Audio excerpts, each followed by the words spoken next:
तो आपको गधे वाली ज़िंदगी नहीं जीनी है। आप तो शेरनी हो, भले अलग बात है कि ससुराल में हम शेरनी जो है वो दिखा नहीं सकते हैं, ठीक है नहीं दिखा सकते स्टार्टिंग में। Hello friends, welcome to my channel Mahila Toofan. दोस्तों, आज की मेरी वीडियो बहुत ही इंटरेस्टिंग और यूजफुल होने वाली है, क्योंकि आज के मेरे वीडियो का टॉपिक है, एक कमेंट आया था कि मैम जब बड़ी जेठानी या सासू माँ पीछे पड़ जाए तो क्या करें।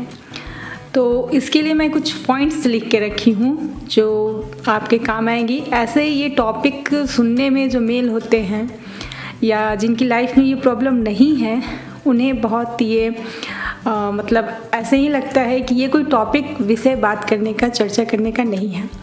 लेकिन जो उस दौर से गुजर रही हैं, जो भी लड़कियां हैं, मेरी बहनें हैं, बेटियां हैं या महिलाएं हैं, उनके लिए ये बहुत ही महत्वपूर्ण प्रश्न है, क्योंकि उनकी लाइफ का ये एक तरह से रियल एग्ज़ाम होता है, ठीक है।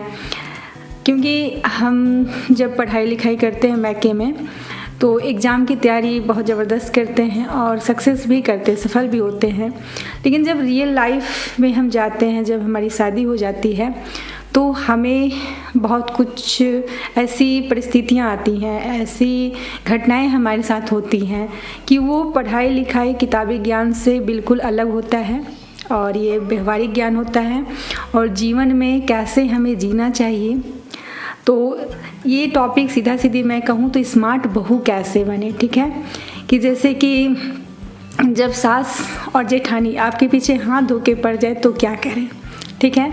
तो इसमें मैं फर्स्ट पॉइंट से लिखी हूँ कि इसमें आपको बहुत ज़्यादा रोना नहीं है, ठीक है, और परेशान नहीं होना है और डटकर मुकाबला करना है, डरना नहीं है।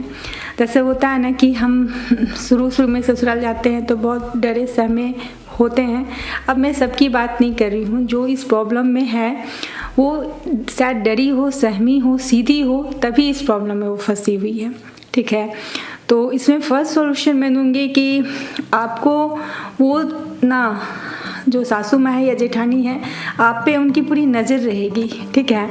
और आप क्या कर रही हैं, कैसे काम कर रही हैं, कैसे अगर आपको खाना निकालने के लिए कहा जाता है तो आप निकाल के कैसे दे रही हैं, ठीक है। कोई बड़े बुजुर्ग आ गए तो क्या आप अपनी चेयर छोड़ के, मतलब जहाँ भी बैठी ऊंचे स्थान पे, बेड पे, तो क्या आप उठ रही हो या बैठी हुई हो, तो ये सब नोटिस किया जाता है, ठीक है। या अगर आपकी शादी गांव में या मिडिल क्लास फैमिली में हुई है तो कोई बड़े बुजुर्ग आ जाएं, जैसे सासू माँ है, दादी सास आ जाए या कोई और महिलाएं आ जाए, तो क्या आप उनके पैर दबारी हो या उन्हें का बाल झाड़ दे रही हो, कोई श्रृंगार कर दे रही हो। ये सारी चीज़ें मतलब छोटी छोटी बातें हैं, लेकिन आपको देखा जाता है कि आप क्या रिस्पेक्टफुली बात कर रही हैं। जेठानी के बच्चों को अगर बुला रही हैं तो जी करके बात कर रही हैं, रिस्पेक्ट दे रही हैं।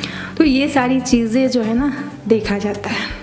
तो ऐसे में आपको अपने तरफ से गलतियां नहीं करनी है। जैसे आपको रिस्पेक्ट से सबसे बात करनी है, बात करने में, मीठी वाणी बोलने में आपका कुछ नहीं जाता है, ठीक है। तो आपको अपशब्द नहीं बोलना है, क्योंकि आजकल किसका ज़माना है, आप तो जान रहे, मोबाइल का ज़माना है। जेठानी के पास भी होगा, हो सके सासू माँ के पास भी होगा। तो जब आप ऊंची स्वर में उनसे बात कर रही हो या आप शब्द निकाल रही हो, तो हो सके वॉइस रिकॉर्डिंग वो कर लें, आपको पता भी ना चले। बच्चे, जेठानी के बच्चे भी कर सकते हैं। और वो चीज़ें अगर आपके जो स्वामी हैं उनके सामने सुनाया जाए तो फिर, तो ऐसे में आपको अपने तरफ से कोई गलती नहीं करनी है और अब सब मुंह से नहीं करना है। एक्शन काम में मतलब, जैसे आपको वहाँ ग्रेट साबित करने की कोई ज़रूरत नहीं है कि आपको सब आता है। जैसे आपको जो काम नहीं आएगा ना, वही काम आपको दिया जाएगा। जैसे मैं अपनी एक्सपीरियंस की बात करूँ तो मुझे दूध की छाली जो मलाई होती है उसमें से घी निकालने कैसे निकाला जाती है मुझे नहीं आता था। मैं मैके में एकदम नॉर्मल खाना बनाने आता था मुझे, लेकिन बहुत ज़्यादा मैं एक गृहिणी जो होता है ना, परफेक्ट हाउसवाइफ या गृहिणी या जो भी कहें, घर जैसे चलाया जाता है, सारी चीज़ों की जानकारी मुझे नहीं थी। तो शुरू में किसी को नहीं होता है या बहुत कोई को होता भी है, तो वही काम आपको कहा जाएगा जो आपको नहीं आता है। फिर ये दो बातें सुनाने आ जाएंगी। केवल पढ़ाई लिखाई से थोड़ी ना होता है, घर के काम भी कुछ आना चाहिए। जो आपकी कमी है ना, उस पे आपको मतलब पिंच किया जाएगा।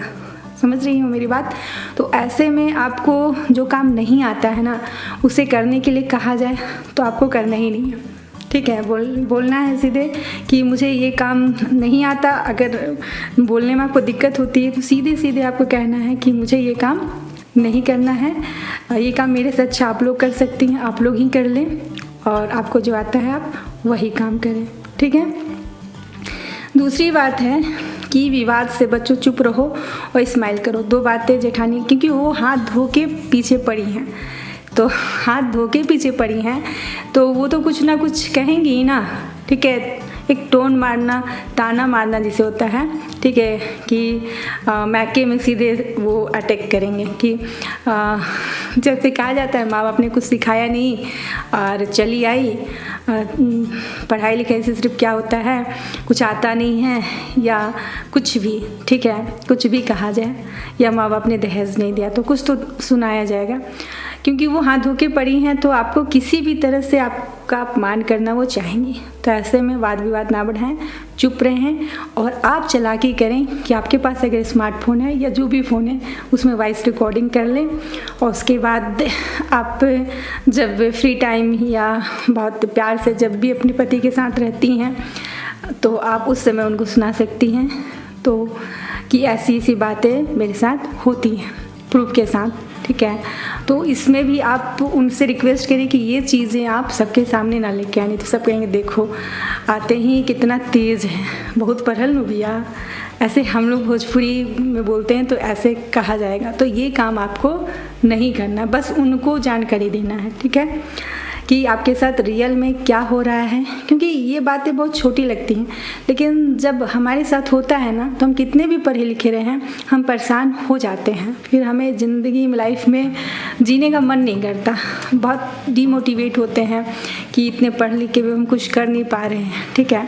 तो इसलिए आपको चालाक बनना है, रोना धोना नहीं है। तो ये चीज़ें, ये बातें आपको याद रखनी, विवाद से बचना है, खुद मुँह से अपशब्द नहीं कहना है, चुप रहना है, कोई कह भी रहा है तो स्माइल कर देना है। जैसे बोला है इतना सुनाने के बाद भी ये हंसी रही है, तो फिर धीरे धीरे जो सासू माँ और जेठानी पीछे पड़ी है ना, वो समझ जाएंगी कि बहुत समझदार है, ठीक है।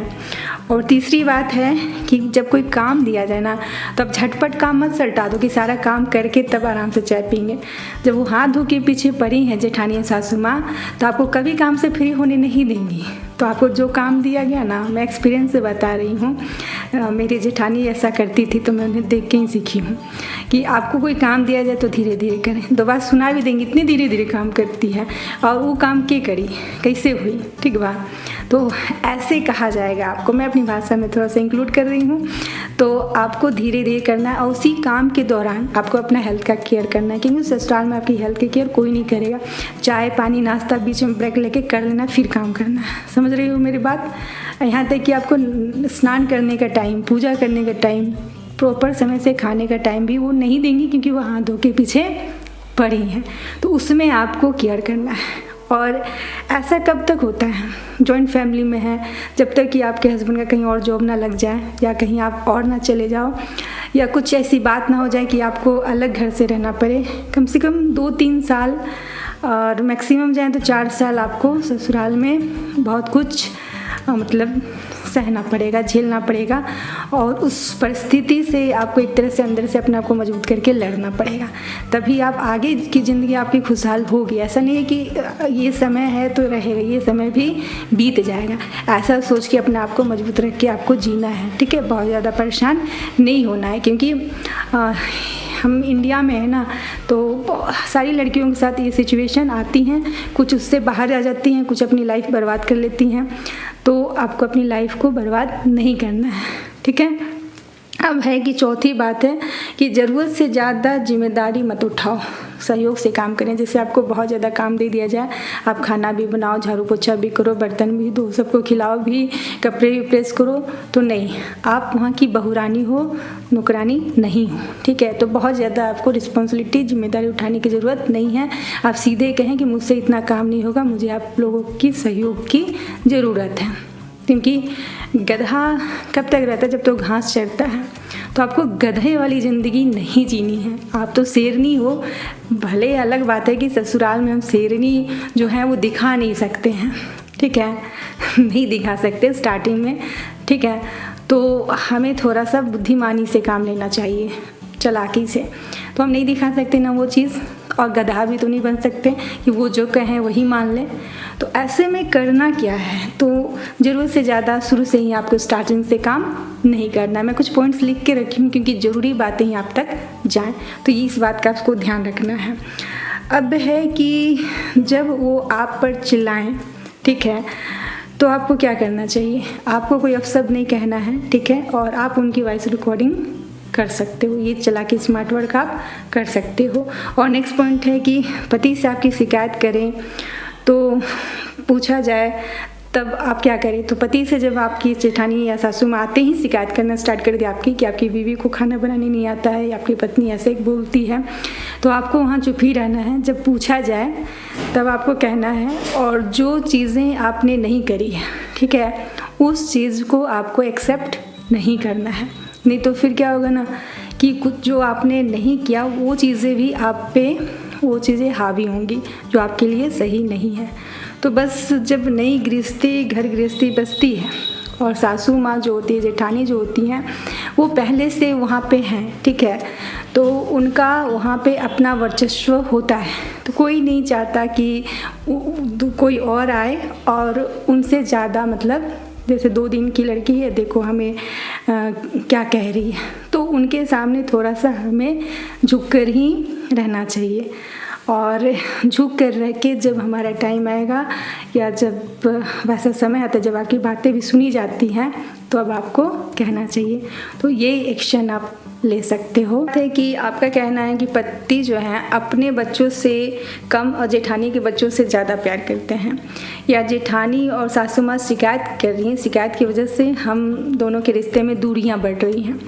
तो इसमें क्या होता है ना कि जेठानी के जो बच्चे हैं वो पहले से हैं और आपके जो पति हैं वो पहले से उनका परिवार है, तो वो एकदम से तो उनसे प्यार करना बंद नहीं कर सकते हैं, ठीक है। नहीं तो सब कहे देखो अपनी वाइफ आते ही बदल गया है, तो उन्हें भी बहुत कुछ सुनना पड़ता है, इसलिए वो प्यार करेंगे। जैसे कि पहले वो स्कूल छोड़ते होंगे जेठानी के बच्चों को, क्योंकि उनके घर के बच्चे हैं, और कुछ रास्ते में जूस वूस पिला भी देते होंगे, प्यार करते ही होंगे। तो अब आपके अपने बच्चे हैं, तो ये चीज़ें आपको लग रही हैं कि मतलब अपने बच्चों को ज़्यादा करें, प्यार करें, लेकिन वो अपने हिसाब से ठीक काम कर रहे हैं। तो ऐसे में थोड़ा समय दें उन्हें। ऐसा नहीं है कि वो अपने बच्चों को नहीं प्यार करते होंगे, जब वो जेठानी के बच्चों को प्यार कर रहे हैं तो अपने बच्चों को भी प्यार ज़रूर करते होंगे। और जहाँ तक आपके रिश्ते की बात है, तो कोई शिकायत कर रहा है, कुछ भी कर रहा है, आप अपने हस्बैंड के सामने हमेशा स्माइल करके रहें, खुश रहें, और उनका जो भी जेठानी सासू माँ का है, कोशिश करें कि आप अपने रियल लाइफ में जैसे एग्ज़ाम क्लियर करते हैं ना, उसी तरह उनकी बातों को, उनकी जो टोन होते हैं या जो भी वो आपको परेशान कर रही है, खुद ही आप उसे सॉर्ट आउट करें चालाकी से, समझदारी से, ठीक है। जैसे कि सांप मारें और लाठी भी ना टूटे, इस तरह का कुछ काम करना है।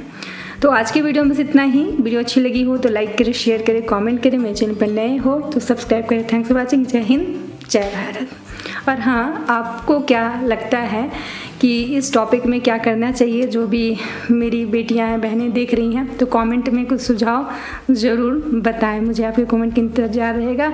और कोई इस तरह से सासू माँ कोई पीछे पड़ी हैं तो उनको ये वीडियो शेयर कर दें। Thank you.